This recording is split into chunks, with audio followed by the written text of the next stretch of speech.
შემთხვევაში თუ ევროკომისიის მიერ დეკემბერში წარდგენილი დასკვნა დადებითი იქნება, ნიდერლანდების სამეფო საქართველოსთვის ევროკავშირის საზღვრების გახსნას მხარს დაუჭერს. ამის შესახებ თავად ნიდერლანდების იუსტიციის მინისტრმა დღეს ჰააგაში საქართველოს იუსტიციის მინისტრთან შეხვედრის დროს განაცხადა. თეწულუკიანოვმა და მისმა ჰოლანდიელმა კოლეგამ ვრცლად განიხილეს საქართველოს პროგრესი ევროკავშირთან ვიზა ლიბერალიზაციის სამოქმედო გეგმასთან დაკავშირებით.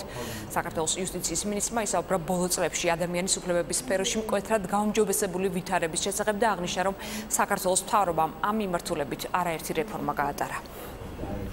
ჰოლანდიის იუსტიციისა და უსაფრთხოების მინისტრთან შეხვედრა ჩვენთვის ამ ეტაპზე განსაკუთრებული მნიშვნელობისაა, რადგან ვიზა ლიბერალიზაციის პროცესი არის გადამწყვეტ ეტაპზე. ჩვენ ხვალზე უკვე საქართველოს უმასპინძლებთ ბოლო შემფასებელ მისიას ბრიუსელიდან და იუსტიციის მინისტრი აქ ჰოლანდიაში ამბობს, რომ თუ კი დეკემბერში ტექნიკური შეფასება კომისიის მხრიდან იქნება დადებითი, რა თქმა უნდა, ჰოლანდია სხვა ქვეყნებთან ერთად მხარს დაგვიჭერს იმ რთულ გზაზე, რომელიც არის საზღვრების გახსნა ევროკავშირთან.